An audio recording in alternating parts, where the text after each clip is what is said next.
Eu estive lá no 8 de janeiro. Eu não estava em Trancoso, eu estava ali. E não dá para você imaginar pena menor que 15 anos. Não, é uma coisa para aquela gente.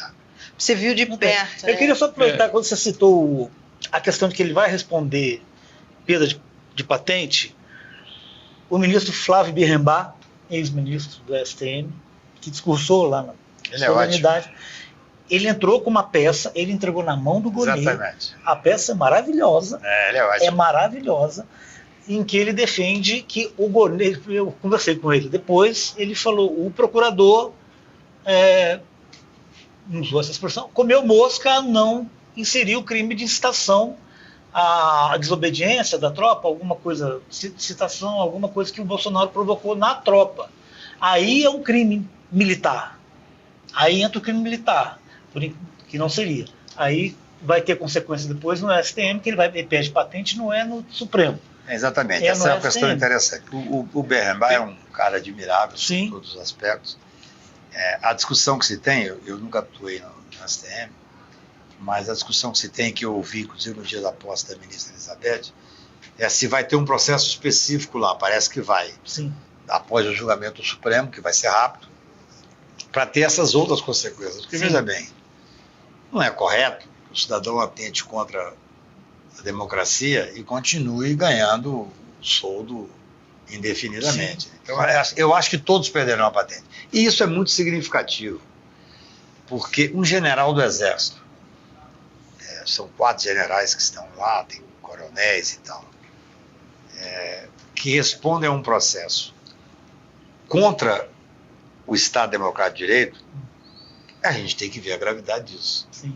É só você ver como é que, quando você não tem condenação, Mara, você passa a viver um momento de muita instabilidade. Nós estamos vivendo agora um momento em que o filho do presidente da República, o Eduardo Bolsonaro, vai aos Estados Unidos, enquanto deputado federal, e diz que está em contato com a Casa Branca para poder dar elementos para ele.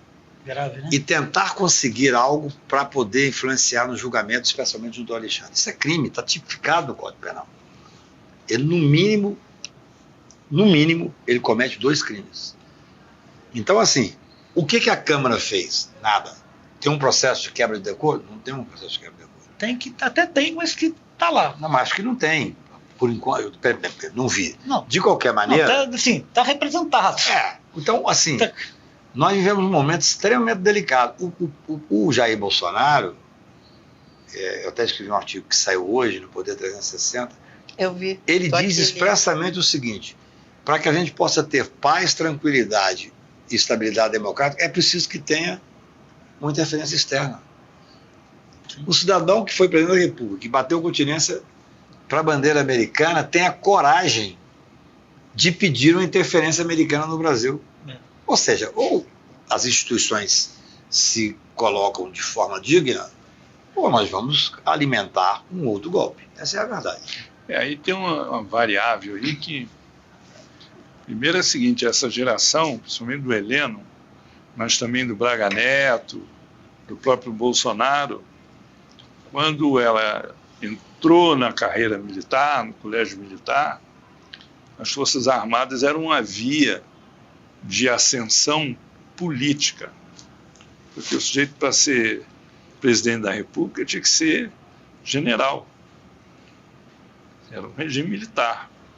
Então havia na carreira a expectativa em termos políticos que o céu era o limite, que ali, a partir daquela carreira, ele poderia ser ministro de Estado, poderia ser um interventor no município, poderia ser um governador nomeado, poderia ser presidente da República.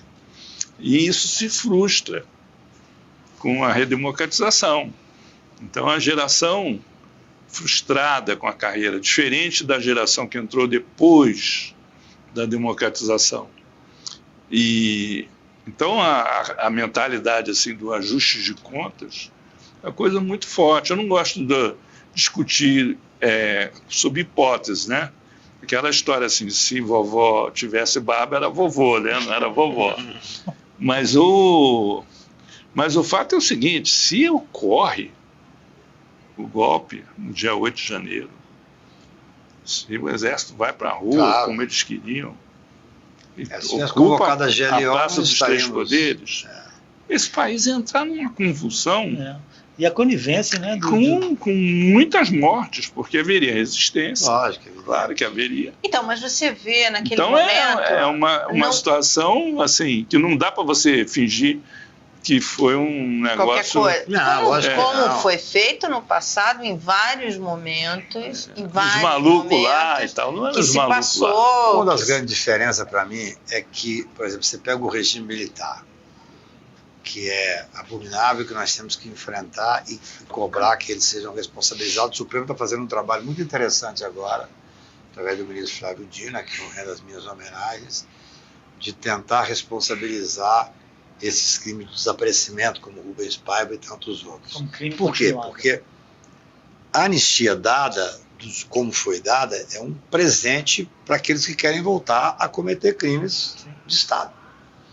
Por isso é que essa anistia agora ela é perigosíssima. Mas a gente tem que imaginar, do meu ponto de vista, que assim, ali você tinha generais, que a diferença da ditadura brasileira para algumas outras do continente é que eles se revezavam, não era um general que ficava 20 anos, aqui eram generais que se revezavam.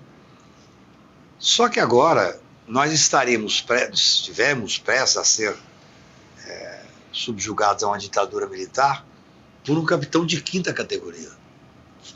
De quinta categoria. Nem o exército respeita o Bolsonaro.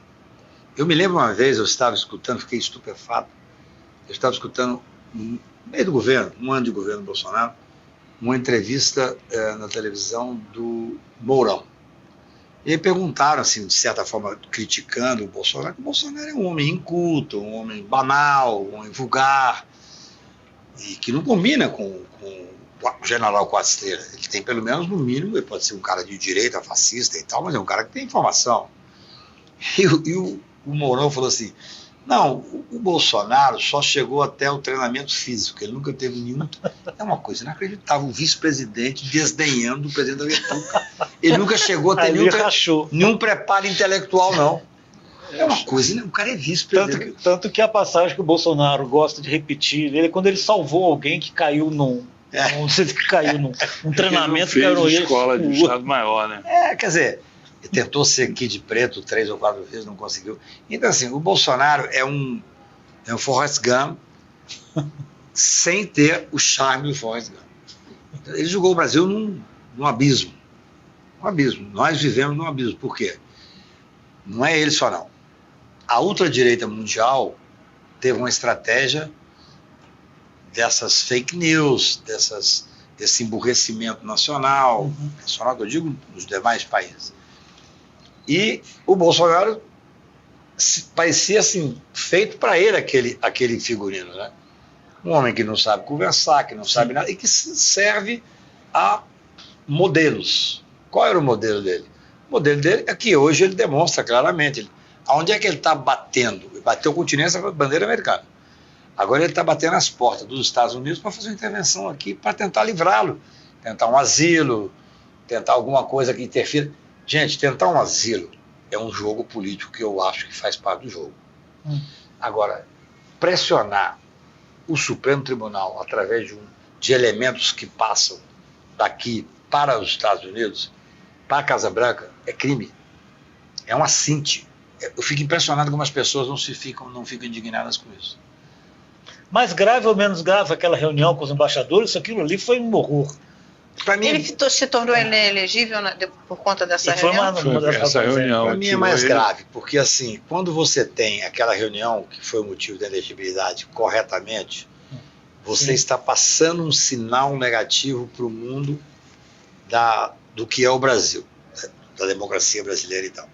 Quando você chama um país para intervir no Brasil, para mim você está fazendo um crime contra a soberania nacional. Eu acho muito difícil ter algo mais grave do que isso. Mas eu acho que o Bolsonaro, ele não tem, a família Bolsonaro, de uma forma geral, eles não têm eles não têm isso muito apurado, dessa questão de institucionalidade, do que é país, do que é nacionalidade, esse tipo de coisa. Agora, a minha dúvida enfim, se for tornado réu, se for condenado, isso para o Exército é educativo? Ou pode, principalmente nas patentes mais baixas, criar algum tipo de indignação, algum tipo de contestação, alguma coisa assim? Do meu ponto de vista, é zero de indignação.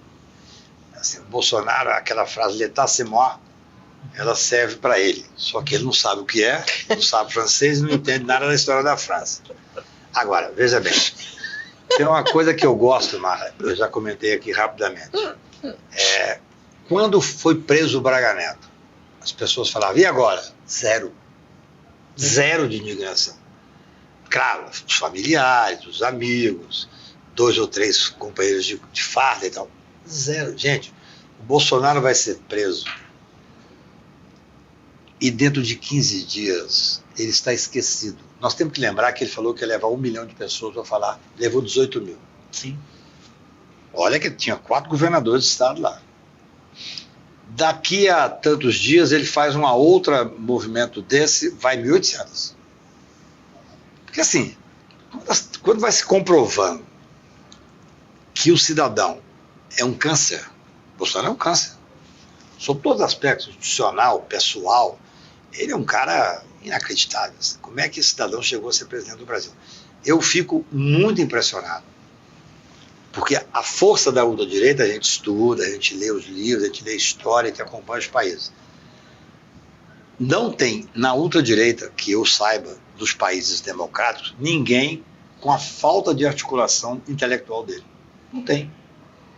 Então, assim, caiu no colo dele. Quem é o principal responsável? Tem vários principais responsáveis. Mas o principal responsável que está esquecido é o Moro. O Moro, a Lava Jato, foi o que iniciou esse câncer. O Moro teve a coragem de prender o Lula para impedir que o Lula disputasse com o Bolsonaro. Depois teve a indignidade de, com a capa ainda nos ombros, aceitar ser ministro da Justiça. Isso aí, qualquer estudante de direito, primeiro ano, chama-se corrupção. Ele faz o ato de ofício, ele prende. Ele aceita o prêmio. Quer dizer, o Moro é o grande responsável, um dos grandes responsáveis. Claro que tem todo o movimento internacional, não podemos desprezar isso. Mas no Brasil, especificamente, usaram o Moro, que tinha um projeto de poder, conseguiu, elegeu o presidente da República, se tornou ministro da Justiça e pegou 3 ou 4 caras para ser deputado e senador. Um deles já cassado, ele ainda não está cassado. Mas essa é a história do Brasil recente. Quer dizer, sabe o que eu acho grave? E acho que a imprensa está devendo fazer esse enfrentamento. O CNJ, há 9 meses, fez um julgamento importantíssimo, através do relator corregedor Salomão. O Salomão apresentou um trabalho da Polícia Federal acusando o Moro e os seus procuradores adestrados, Deltan e tal, de corrupção, peculato, crime organizado. O ministro presidente do CNJ é o presidente Supremo, Barroso. Barroso não queria, Barroso gosta da Lava Jato. Votou para que não tivesse procedência. O ministro Salomão mostrou um trabalho técnico irrefutável, eles foram condenados no CNJ. Só que aquilo não tem força nenhuma com a gente. O relatório foi enviado ao doutor Paulo Gonet. Tem 9 meses que dorme numa gaveta da Procuradoria. Por quê? Porque existe espírito de cor. Eles querem proteger o Moro, que é juiz, querem proteger os procuradores. Bem, doutor Paulo, não fica chateado comigo, não. Arquiva. Se não concordar, arquiva. O que não pode é não ter decisão. Porque, veja bem, não é... Gente, tudo que eu falei durante 6, 7 anos pelo Brasil, tudo está no relatório. Só que eu sou um advogado. Falava aquilo porque sou uma pessoa que acredita que é possível denunciar, mesmo quando você não... Eu não tenho partido político, eu não faço parte de associação, mas eu acredito que é possível falar as coisas que eu acho que é importante. Agora nós estamos falando de um relatório do Conselho Nacional de Justiça, aprovado pelo plenário. Eu estou falando aqui porque eu escrevi sobre isso, doutor Paulo. O senhor tem o direito de arquivar, mas não tem o direito de não se manifestar.